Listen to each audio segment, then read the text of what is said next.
আমি মোহাম্মদ বায়েজিদ শেখ মেকসাবি থেকে বলছি।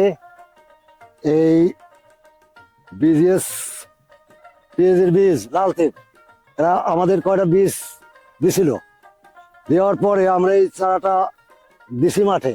মাঠে দেওয়ার পর দুর্যোগে চারাটা আমাদের অনেক ক্ষয়ক্ষতি হয়েছিল। হওয়ার পর কিছু চারা আমাদের ছিল, সেটা আমরা লাগাইছিলাম আপনার 1/2 শতক জমিতে লাগাইছি আপনার কার্তিক মাসের 15ই। তাতেও আমাদের যে ফলন আল্লাহ দেখাইতেছে, তাতে ইনশাল্লাহ খুব ভালো।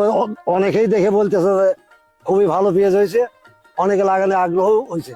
বা আমু এই পেঁয়াজ আশা করতেছি ফলন যে আমার বাসায় রাখে, তা আমি 2 পাখির আইটেম তো নেবই আশা করতেছি। এর প্রতি শতাংশে কম করে 4 মণ তো হবেই। আমি মোহাম্মদ হাসান আলী খান, সাবেক চেয়ারম্যান মেকচাম ইউনিয়ন পরিষদ। আসলে আমি খুব ফসল প্রিয় মানুষ।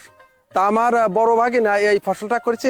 আসলে কি আমরা চিরদিনই জানতাম যে শুধু পৌষ মাঘ মাসেই এই পেঁয়াজ লাগাইলে হয়, কিন্তু এখন দেখছে 12 মাসই যে এই পেঁয়াজ হয়, এত সুন্দর পেঁয়াজ হয়, এটা আমার জানা ছিল না। আমি নিজেও এই পেঁয়াজটা করব এবং লাল তীরকে আমি ধন্যবাদ জানাই যে বিদেশ থেকে এই যে এত সুন্দর বীজ আমদানি করে আমাদের বাংলাদেশের সমস্ত চাহিদা মেটাবে এবং সারা সব মানুষই যেন কৃষির দিক ঝুঁকে পড়ে এবং এই পেঁয়াজের দিক ঝুঁকে পড়ে এবং অ্যাভেলেবল এই বীজ যেন আমরা সাপ্লাই পাই।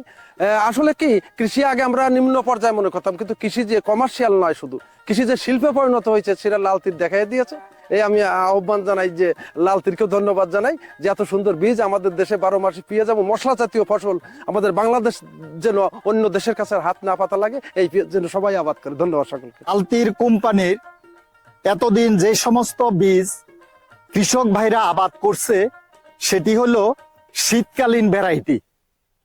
বাংলাদেশে গ্রীষ্মকালে যে এত সুন্দর পেঁয়াজ হয়, এটি কৃষকেরা আজকে এই আমাদের নতুন ভ্যারাইটি লাল তীর বিজিএস 403 দেখেই তারা অবাক। এক একটা পেঁয়াজের সাইজ গড়ে যদি আমি বলি প্রায় 200 থেকে 250 গ্রাম, বিঘা প্রতি ফলন অন্তত আর মনে হয় 150 মণ ছাড়িয়ে যাবে। এবং কি আরো সবচেয়ে একটি ভালো গুণ হলো এই পেঁয়াজটি আমার মনে হয় এই সময়ও এটা সংরক্ষণ করা যাবে। আমার মনে হয় কমপক্ষে 2 থেকে 3 মাস সংরক্ষণ করা সম্ভব। আমি সর্বশেষ কৃষক ভাইদের দৃষ্টি আকর্ষণ করছি, আসুন আমরা সবাই মিলে এই দেশকে সামনের দিকে এগিয়ে নিয়ে যাই।